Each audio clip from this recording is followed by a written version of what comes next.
Hello ಸ್ನೇಹಿತರೆ, ಸಪ್ತಪದಿ ಧಾರಾವಾಹಿಯ ಇಂದಿನ ಸಂಚಿಕೆಯಲ್ಲಿ ನೋಡುವುದಾದರೆ ರಾಜ್ ಅಕ್ಕಪಕ್ಕ ಎಲ್ಲ ವಿಚಾರಿಸ್ತಾ ಇರ್ತಾನೆ. ಈ ತರ ಗಾಡಿ ಎಲ್ಲಾದ್ರೂ ಹೋಯ್ತಾ ಹಿಂಗೆ ಅಂತ ಕೇಳ್ತಾ ಇರ್ತಾನೆ. ಇನ್ನಿ ಕಡೆ ಅಪ್ಪು ಅವ್ರ ಸ್ನೇಹಿತರನ್ನೆಲ್ಲ ಹೊತ್ಗೂಡಿಸಿ ಈ ತರ DCMಗಳು ಈ ಕಡೆನೆ ಹೋಗಿದಾವೆ, ನಿಮಗೆಲ್ಲಾದ್ರೂ ಕಾಣಿಸಿದ್ರೆ ನನಗೆ ಇಮಿಡಿಯೇಟ್ಲಿ ಫೋನ್ ಮಾಡಿ ಅಂತ ಆ ಏರಿಯಾದಲ್ಲೆಲ್ಲ ಸುತ್ತಿಸ್ತಾ ಇರ್ತಾಳೆ ಇನ್ನ ಅಪ್ಪು. ಈ ಕಡೆ ನೋಡಿದ್ರೆ ಆ ರೌಡಿಗಳು ಹೇಗೋ ಅವರು ವಿಸರ್ಜನೆ ಮಾಡೋದಿಕ್ಕೆ ಹೇಳಿ ಯಾರು ಇಲ್ದಿರೋ ಜಾಗಕ್ಕೆ ಕರ್ಕೊಂಡು ಹೋಗು ಅಂತ ಆ ರೌಡಿಗಳು ಮಾತಾಡ್ಕೋತಾ ಇರ್ತಾರೆ. ಈ ಕಡೆ ಇನ್ನ ಕಾವ್ಯ ಅವ್ರಪ್ಪ ತುಂಬಾ ಬಿಕ್ಕಿ ಬಿಕ್ಕಿ ಅಳ್ತಾ ಇರ್ತಾರೆ. ಕಾವ್ಯ ಸಮಾಧಾನ ಮಾಡ್ತಾ ಅವ್ರಿಗೆ ಫಸ್ಟ್ ರೇಟ್ ಮಾಡ್ತಾ ಇರ್ತಾಳೆ. ಇನ್ನಿ ಕಡೆ 3 ಜನನು ಒಂದೊಂದು ದಿಕ್ಕಲ್ಲಿ ಇರ್ತಾರೆ. ಅದನ್ನ ನೋಡಿದ್ದ ಅವ್ರ ಫ್ರೆಂಡ್ಸ್ಗಳು, ಅಪ್ಪು ಈ ತರ DCMಗಳು ಇಲ್ಲಿ ಕಾಣಿಸ್ತಿದಾವೆ, 2 ಗಾಡಿಗಳಿದಾವೆ, ಅದ್ರಲ್ಲಿ ವಿಗ್ರಹಗಳು ಇದಾವೆ ಅಂತ ಹೇಳ್ತಾ ಇರ್ತಾನೆ. ಹೌದಾ, ಸರಿ ಬರ್ತಿದ್ದೀನಿ ಅಂತ ಅವಳು ಇನ್ನ ಹೊರಟಿರ್ತಾಳೆ. ಇಲ್ಲಿ ಇನ್ನ ವಿಗ್ರಹನೆಲ್ಲ ಕೆಳಗಡೆ ಇಳಿಸಿ ನೀರಲ್ಲಿ ಮುಳುಗ್ಸೋದಿಕ್ಕೆ ಅಂತ ಹೋಗ್ತಾ ಇರ್ತಾರೆ. ಆಗ ಅಪ್ಪು ಬಂದು ಎಲ್ಲರಿಗೂ ಹೊಡಿತಾ ಇರ್ತಾಳೆ. ಈ ಕಡೆ ನೋಡಿದ್ರೆ ಎಲ್ಲ ನಾನು ಏನೇನು ಅನ್ಕೊಂಡ್ನೋ ಏನೂ ಆಗಿಲ್ಲ ಕಾವ್ಯ, ಏನಮ್ಮ ಮಾಡೋದು, ನನ್ನ ಹಣೆ ಬರನೇ ಸರಿ ಇಲ್ಲ ಅನ್ಸುತ್ತೆ, ಇಷ್ಟು ಕಷ್ಟಪಟ್ಟು ಮಾಡಿದ್ರೆ ನಮಗೆ ಫಲಿತಾಂಶನೇ ಸಿಗ್ದಿರಂಗಾಗೋಯ್ತು ಅಂತ ಅವ್ರು ನಿರಾಶೆಯಿಂದ ಮಾತಾಡ್ತಾ ಇರ್ತಾರೆ. ಅಪ್ಪ ನೀನೇನು ಯೋಚನೆ ಮಾಡಬೇಡ, ದೇವರು ಇದ್ದೇ ಇರ್ತಾನೆ, ನಮಗೇನಾದ್ರೂ ಕಷ್ಟ ಆಗ್ತಿದೆ ಅಂದರೆ ಒಳ್ಳೇದು ಮಾಡೇ ಮಾಡ್ತಾನೆ, ನೀನೇನು ಯೋಚನೆ ಮಾಡಬೇಡಪ್ಪ, ಯಾರೇ ಆಗಲಿ ಅಪ್ಪ ಒಬ್ಬ ಮನುಷ್ಯನಲ್ಲೂ ದೇವ್ರು ಇರ್ತಾರೆ, ಕಾಪಾಡ್ತಾರಪ್ಪ ಅಂತ ಅವಳು ಸಾಂತ್ವನ ಹೇಳ್ತಾ ಇರ್ತಾಳೆ. ಈ ಕಡೆ ನೋಡಿದ್ರೆ ಅಪ್ಪುಗೆ ರೌಡಿಗಳು ಅವರೇ ಹೊಡಿಯೋದಿಕ್ಕೆ ಹೋಗ್ತಾ ಇರ್ತಾರೆ. ಆಗ ರಾಜ್ ಬಂದು ತಡಿತಾನೆ. ಬಾವಾ ನೀವಾ, ನಿಮ್ಗೇನು ಗೊತ್ತಾಯ್ತು ಅಂತ ಕೇಳಿದಾಗ ನಿನಗೆ ಫೋನ್ ಮಾಡಬೇಕು ಅನ್ನೋ ಬುದ್ಧಿ ಬೇಡವಾ ಅಂತ ಅವನು ಅವಳ ಮೇಲೆ ಮಾತಾಡ್ತಾ ಇರ್ತಾನೆ. ಸರಿ ಫಸ್ಟ್ ಈ ಸ್ಟೂಡೆಂಟ್ನೆಲ್ಲ ಕಳಿಸು ಅಂತ ಹೇಳ್ತಾ ಇರ್ತಾನೆ ರಾಜ್. ಆಗ ಆ ರೌಡಿಗಳನ್ನೆಲ್ಲ ಹೊಡಿತಾ ಇರ್ತಾನೆ. ಅವರು ಅವನ ಮೇಲೆ ದಾಳಿ ಮಾಡ್ತಾ ಇದ್ರು, ಅವನೇ ಹೊಡಿತಾ ಇರ್ತಾನೆ. ಆಗ ಅಪ್ಪು ಅವರ ಸ್ನೇಹಿತ, ಒಳ್ಳೆ ಫಿಲಮ್ ಹೀರೋದಲ್ಲಿ ಹೊಡೆದಂಗೆ ಹೊಡಿತಿದ್ದಾರೆ ಅಲ್ವಾ ನಿಮ್ಮ ಭಾವ ಅಂತ, ಮತ್ತೇನು ಅನ್ಕೊಂಡಿದ್ಯಾ, ನಮ್ಮ ಭಾವ ಅಂದರೆ ಏನೇ ಆದರೂ ಎದುರು ಸವಾಲಪ್ಪ ನಮ್ಮ ಭಾವ ಅಂತ ಅವಳು ರಾಜ್ನ ಹೊಗಳ್ತಾ ಇರ್ತಾಳೆ. ಈ ಕಡೆ ಸೀನಾ ಅವರಿಗೆ ವಿಗ್ರಹಗಳು ಬೇಕಾಗಿರೋರು ಫೋನ್ ಮಾಡ್ತಾ ಇರ್ತಾರೆ. ಅಮ್ಮ ಕಾವ್ಯ ಈಗ ಏನು ಮಾಡೋದು, ನಾನು ನನ್ನ ಮಕ್ಕಳು ನಮ್ಮ ಹೆಂಡತಿ ಸತ್ತೋಗ್ಬೇಕು ಅಷ್ಟೇ, ಇವಾಗ ನಾನು ಇನ್ನೇನು ಮಾಡೋದಿಕ್ಕಾಗುತ್ತೆ, ಫೋನ್ ಮೇಲೆ ಫೋನ್ ಮಾಡ್ತಿದ್ದಾರೆ, ನಾನು ಏನಂತ ಉತ್ತರ ಕೊಡಲಿ ಅಂತ ಹೇಳ್ತಾ ಇರ್ತಾರೆ. ಇರಿ ಅಣ್ಣ ನೀವು ಬೇಜಾರು ಮಾಡ್ಕೊಬೇಡಿ, ಇರಿ ಅಣ್ಣ ಒಂದು 11 ಗಂಟೆವರೆಗೂ ಕಾಯಿರಿ ಅಣ್ಣ ಅಂತ ಅವಳು ಹೇಳ್ತಾ ಇರ್ತಾಳೆ. ಆಗ ರಾಜ್ ಮತ್ತೆ ಅಪ್ಪು ಇಬ್ರು ಸೇರಿ ಆ DCMನ ಗಾಡಿ ತಗೋಬರ್ತಾರೆ. ಆಗ ಕಾವ್ಯ ಮತ್ತೆ ಅವ್ರ ಅಪ್ಪ ಅವ್ರ ಅಮ್ಮ ಎಲ್ಲರೂ ಹೋಗಿ ಆ DCM ಒಳಗೆ ನೋಡಿದಾಗ ಗಣೇಶ ವಿಗ್ರಹಗಳೆಲ್ಲ ಸೇಫ್ ಆಗಿರುತ್ತೆ. ಅಪ್ಪ ದೇವ್ರೆ ನೀನೇ ಕಾಪಾಡ್ಬಿಟ್ಟಲ್ಲಪ್ಪ, ನನ್ನ ಜೀವ ಎದ್ದು ಬಂದಂಗಾಯ್ತು ಅಂತ ಅವರು ಆ ದೇವ್ರನ್ನ ನೋಡಿ ನಮಸ್ಕಾರ ಮಾಡ್ಕೊತಾ ಇರ್ತಾರೆ. ಅಪ್ಪು ಹೇಳ್ತಾಳೆ, ಅಲ್ಲ ಅಕ್ಕ ಬಾವ ಹೇಗೆ ಹೊಡಿದ್ರು ಗೊತ್ತಾ ರೌಡಿಗಳನ್ನೆಲ್ಲ ಅಂತ ಹೇಳ್ತಾ ಇರ್ತಾಳೆ. ಹೌದಾ, ಹೇಗೋ ನಮ್ಮ ಅದೃಷ್ಟ ರೀ, ಹಳಿಯಂದ್ರೆ ಇರೋದಕ್ಕೆ ಸರಿ ಹೋಯ್ತು, ಅವ್ರು ಇಲ್ಲ ಅಂದಿದ್ರೆ ನಮ್ಮ ಜೀವನ ಏನ್ರಿ ಗಂದ್ರೆ, ನೀವಿಲ್ಲ ಅಂದಿದ್ರೆ ನಮ್ಮ ಕೈಲಿ ಇರೋದಕ್ಕೆ ಆಗ್ತಿರ್ಲಿಲ್ಲ, ತುಂಬಾ ಧನ್ಯವಾದ ಅಂತ ಅವಳು ಹೇಳ್ತಾ ಇರ್ತಾಳೆ. ಕಾವ್ಯನ್ಗೆ ಹೇಗೋ ನನಗೋಸ್ಕರ ಇವರು ಇಷ್ಟೆಲ್ಲ ಮಾಡಿದಾರಲ್ಲ ಅಂತ ಖುಷಿಗೋಗಿ ಕಾವ್ಯ ರಾಜ್ನ ಅಪ್ಕೊಂಡು ತುಂಬ ಥ್ಯಾಂಕ್ಸ್ ರೀ, ನನಗೋಸ್ಕರ ಇದನ್ನೆಲ್ಲ ನೀವು ಸ್ಯಾಕ್ರಿಫೈಸ್ ಮಾಡಿ ಆ ವಿಗ್ರಹಗಳನ್ನ ಹುಡುಕ್ಸಿದ್ದೀರ, ತುಂಬ ಥ್ಯಾಂಕ್ಸ್ ರೀ ಅಂತ ಅವಳು ಹೇಳ್ತಾ ಇರ್ತಾಳೆ. ಈ ಕಡೆ ನೋಡಿದ್ರೆ ಇನ್ನು ಕನಕ ಅವ್ರ ಯಜಮಾನ್ರನ್ನ ಮನೆ ಕರ್ಕೊಂಡು ಬರ್ತಾಳೆ. ಅಲ್ಲ ಎಲ್ಲದಕ್ಕೂ ಈ ಕಾವ್ಯ ನಮ್ಮ ಅಳಿಯಂದ್ರೆ ಇರ್ತಾರೆ, ಆ ದೊಡ್ಡವಳು ಏನು ಮಾಡ್ತಿದ್ದಾಳೋ ಏನೋ ಒಂಚೂರು ಗೊತ್ತಾಗ್ತಾ ಇಲ್ಲ ಅಂತ ಮತ್ತೆ ಫೋನ್ ಮಾಡ್ತಾ ಇರ್ತಾಳೆ. ಕನಕ ಫೋನ್ ಮಾಡ್ತಿದ್ರು ಮತ್ತೆ ಸ್ವಿಚ್ ಆಫ್ ಅಂತಾನೆ ಬರ್ತಾ ಇರುತ್ತೆ. ಧಾರಾವಾಹಿಯ ಪ್ರತಿಯೊಂದು ಸಂಚಿಕೆ ತಪ್ಪದೇ ನೋಡಬೇಕಾದರೆ ನಮ್ಮ KTVS 365 ಚಾನಲ್ನ ಈಗಲೇ ಸಬ್ಸ್ಕ್ರೈಬ್ ಮಾಡ್ಕೊಳ್ಳಿ. ಹಾಗೆ ಪಕ್ಕದಲ್ಲಿರುವ ಬೆಲ್ ಬಟನ್ ಅನ್ನು ಪ್ರೆಸ್ ಮಾಡಿ ಅದರಲ್ಲಿ ಆಲ್ ಆಪ್ಷನ್ ಸೆಲೆಕ್ಟ್ ಮಾಡ್ಕೊಳ್ಳಿ.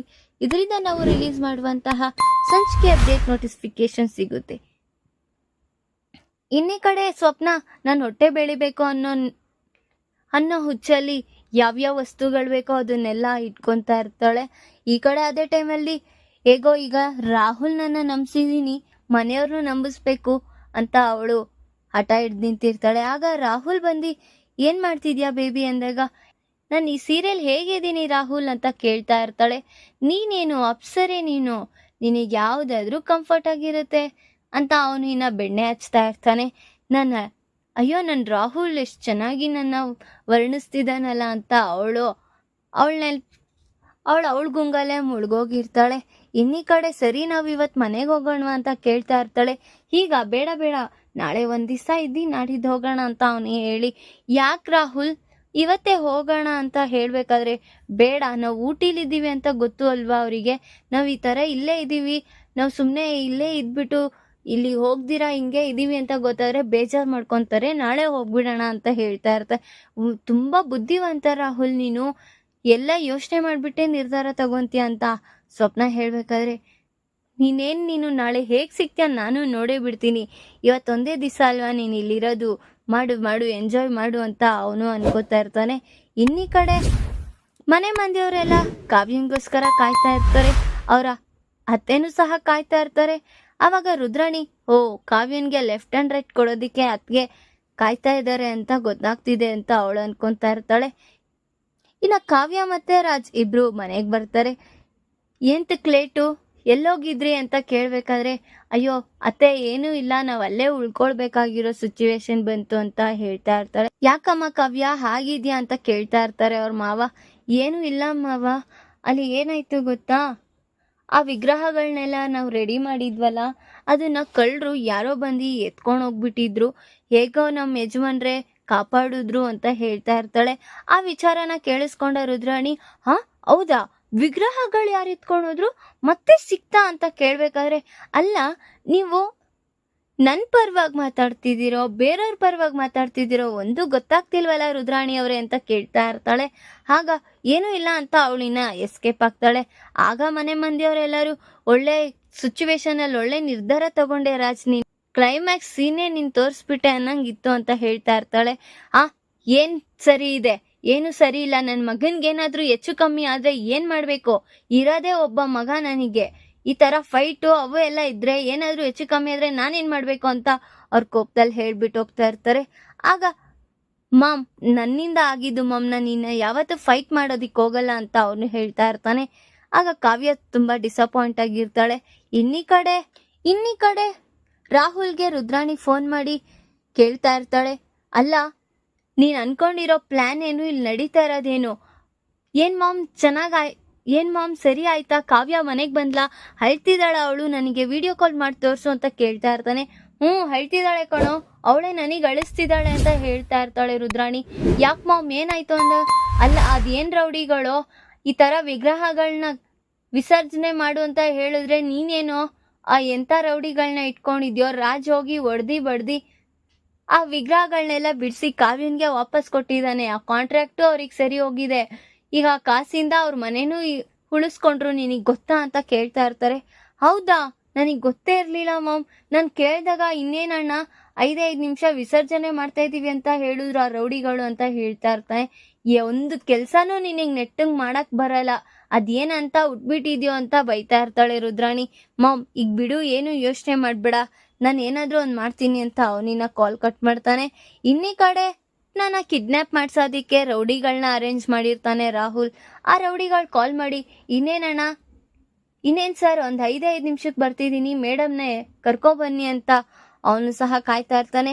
ಈ ಕಡೆ ನೋಡಿದ್ರೆ ಕಾವ್ಯ ಅವಳೇ ನಕ್ಕೊಂತಾ ಇರ್ತಾಳೆ. ಏನಾಗ್ತಿದ್ಯಾ, ಏನು ಯೋಚನೆ ಮಾಡ್ತಿದ್ಯಾ ಅಂತ ರಾಜ್ ಕೇಳಬೇಕಾದ್ರೆ, ಅದೇ ನೀವು ನನಗೋಸ್ಕರ ವಿಗ್ರಹಗಳನ್ನೆಲ್ಲ ತಗೊಂಡು ಬಂದ್ರಲ್ಲ, ನನಗೆ ತುಂಬ ಖುಷಿ ಆಯ್ತು ರೀ, ತುಂಬ ಥ್ಯಾಂಕ್ಸ್ ಅಂತ ಹೇಳಬೇಕಾದ್ರೆ, ನನ್ನಷ್ಟು ಭೀಮ್ ಅಂತ ಯಾರಿದ್ದಾರೆ ಹೇಳು, ನನಗೆಲ್ಲನೂ ಗೊತ್ತಿದೆ, ಅರೆ ಏನು ಗೊತ್ತಿಲ್ದಿರಂಗೆ ನೀವು ಅನ್ಕೊತಾ ಇದ್ದೀರಾ ಅಂತ ಹೇಳಬೇಕಾದ್ರೆ, ನನಗೆ ಯಾರು ಕಂಡ್ರು ಏನು ಭಯ ಇಲ್ಲ, ಎಲ್ಲ ನಾನು ಸರಿಯಾಗೇ ಮಾಡ್ಕೊಂಡು ಹೋಗ್ತೀನಿ ಅಂತ ರಾಹುಲ್ ಜಿರಳೆ ಕಾಣುತ್ತೆ. ಅದನ್ನ ನೋಡಿ ಅವನು ಅಯ್ಯೋ ಜಿರಳೆ ಅಂತ ಅವನು ಎದ್ರುಕೊಂಡು ಓಡೋಗ್ತಾ ಇರ್ತಾನೆ. ಈಗ ತಾನೇ ಹೇಳಿದ್ರಿ ಬಲವಂತ ಹಾಗಿರ್ತೀನಿ ಹೀಗಿರ್ತೀನಿ ಅಂತ, ಒಂದು ಜಿರಳೆಗೋಸ್ಕರ ಹಿಂಗೆಲ್ಲ ಎದ್ರುಕೊಂಡು ಹೋಗ್ತಿದ್ದೀರಲ್ಲ ರೀ ಅಂತ ಹೇಳ್ತಾ ಇರ್ತಾಳೆ. ಫಸ್ಟು ಅದನ್ನ ಎಸಿ ಅಂತ ಅವನು ಎದ್ರುಕೊಂತಾನೆ ಇರ್ತಾನೆ. ತಗೊಳ್ಳಿ ಈಗ ತಾನೇ ಹೇಳ್ತಿದ್ರಲ್ಲ, ಹಿಡ್ಕೊಳ್ಳಿ ಏನೂ ಆಗಲ್ಲ ಅಂತ ಅವನ್ನ ಕಾವ್ಯ ಆಟ ಆಡಿಸ್ತಾ ಇರ್ತಾಳೆ. ಈಗ ರಾಹುಲ್ ಮತ್ತೆ ರುದ್ರಾಣಿ ಇಬ್ರು ಸೇರಿ ಸ್ವಪ್ನನ ಕಿಡ್ನ್ಯಾಪ್ ಮಾಡಿಸ್ಬೇಕು ಅಂತ ಪ್ಲಾನ್ ಹಾಕಿದ್ದಾರೆ. ಆ ವಿಚಾರ ಏನಾದರೂ ಮನೆ ಮಂದಿಯವ್ರಿಗೆ ತಿಳಿಯುತ್ತಾ, ಕಾವ್ಯಂಗೂ ಸಹ ತಿಳಿಯುತ್ತಾ ಅನ್ನೋದನ್ನ ಮುಂದಿನ ಭಾಗದಲ್ಲಿ ತಿಳಿಸ್ಕೊಡ್ತೀನಿ. ಈ ವಿಡಿಯೋ ಇಷ್ಟ ಆದರೆ ಲೈಕ್ ಮಾಡಿ, ನಿಮ್ಮ ಫ್ರೆಂಡ್ಸ್ ಹಾಗೆ ನಿಮ್ಮ ರಿಲೇಟಿವ್ಸ್ಗೂ ಶೇರ್ ಮಾಡಿ ಆ್ಯಂಡ್ ಕಮೆಂಟ್ ಮಾಡಿ. Thanks for watching.